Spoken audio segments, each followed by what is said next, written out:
ये आकाशवाणी गोरखपुर है। अब आप सोनी निगम से क्षेत्रीय समाचार सुनिए। प्रधानमंत्री नरेंद्र मोदी ने आज डिजिटल माध्यम से प्रधानमंत्री मत्स्य संपदा योजना का उद्घाटन किया। उन्होंने ई गोपाल ऐप की भी शुरुआत की, जिसका उद्देश्य मत्स्य पालन, मत्स्य बीज में व्यापक बेहतरी, संबंधित बाजार और सूचना पोर्टल की व्यवस्था करना है। इस ऐप को किसान सीधे तौर पर इस्तेमाल कर सकते हैं। इस अवसर पर प्रधानमंत्री ने बिहार में मत्स्य पालन और पशुपालन क्षेत्रों से संबंधित अनेक कार्यक्रमों की शुरुआत की। प्रधानमंत्री मत्स्य संपदा योजना एक ऐसा अग्रणी कार्यक्रम है जिसमें मत्स्य पालन क्षेत्र के सतत विकास पर अधिक ध्यान दिया गया है। इस योजना पर 20,000 करोड़ रुपए से अधिक की राशि निवेश की जाएगी। अब तक मत्स्य पालन क्षेत्र में निवेश की जाने वाली ये सबसे बड़ी राशि है। इसका उद्देश्य वर्ष 2024-25 तक अतिरिक्त 70 लाख टन मछली उत्पादन बढ़ाना है। अपने संबोधन में प्रधानमंत्री ने कहा कि इन सभी योजनाओं के शुरू करने का उद्देश्य 21वीं शताब्दी के भारत के सभी गांवों को ऊर्जा और आत्मनिर्भरता के क्षेत्र में और मजबूत बनाना है। जितनी भी ये योजनाएं शुरू हुई है, उनके पीछे की सोच ही यही है कि हमारे गांव 21वीं सदी के भारत, आत्मनिर्भर भारत की ताकत बने, ऊर्जा बने।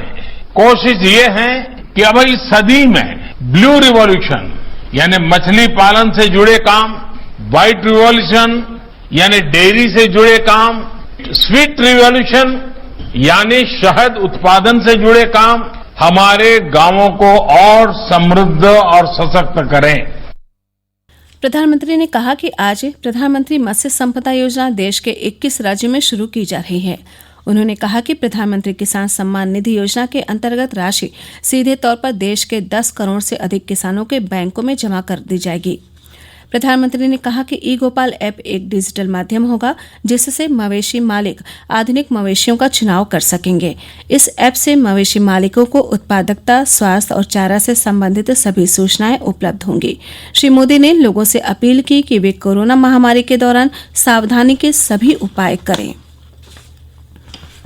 रक्षा मंत्री राजनाथ सिंह ने 5 रफाल लड़ाकू विमानों की पहली खेप आज अंबाला के वायुसेना अड्डे पर एक विशेष समारोह में भारतीय सेना में शामिल की।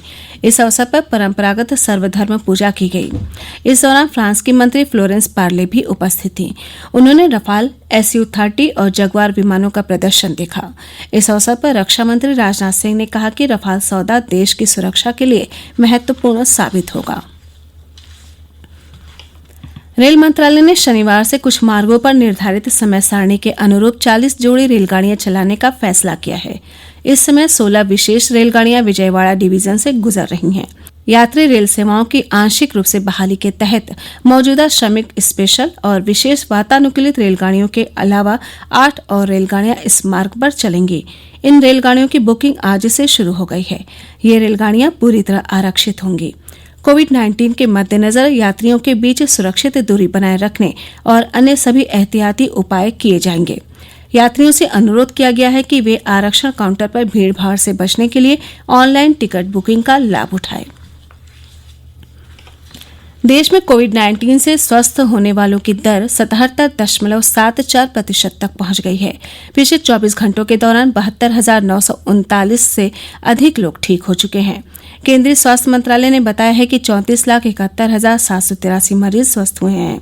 संक्रमण के कुल मामलों में से सक्रिय मामलों की संख्या 20.58% रह गई है। टेस्ट, ट्रैक और ट्रीट की नीति से स्वस्थ होने वालों की संख्या बढ़ी है और मृत्यु दर कम हुई है।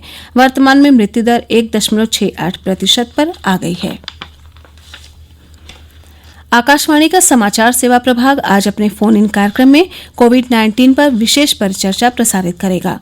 भारतीय जन स्वास्थ्य न्यास के अध्यक्ष डॉक्टर के श्रीनाथ रेड्डी चर्चा में भाग लेंगे। श्रोता टोल फ्री टेलीफोन नंबर 1800-115-767 पर विशेषज्ञों से सवाल पूछ सकते हैं। श्रोता 0112-3314-444 पर भी सवाल पूछ सकते हैं। इस कार्यक्रम को आज रात 9:30 बजे से FM गोल्ड और अतिरिक्त मीटरों पर सुना जा सकता है। मुख्यमंत्री योगी आदित्यनाथ के निर्देश पर आज से अंतर्राज्यीय बस सेवा की शुरुआत हुई। प्रदेश और दिल्ली के बीच आज से बस सेवा का शुभारंभ किया गया। प्रदेश से हरियाणा और राजस्थान के लिए बस सेवा कल सुबह से शुरू की जाएगी। प्रदेश के पहले मुख्यमंत्री, स्वतंत्रता संग्राम सेनानी और भारत रत्न पंडित गोविंद बल्लभ पंत का आज 133वां जन्म दिवस मनाया गया। इस अवसर पर लोगों ने उनके चित्र पर माल्यार्पण करके उन्हें श्रद्धा सुमन अर्पित किए तथा उनके व्यक्तित्व और कृतित्व पर चर्चा हुई। जौनपुर जिले के सरावां स्थित शहीद लाल बहादुर गुप्ता स्मारक पर लोगों ने उनके जन्म दिवस पर श्रद्धांजलि अर्पित की। इसी के साथ क्षेत्रीय समाचारों का ये बुलेटिन समाप्त हुआ। नमस्कार।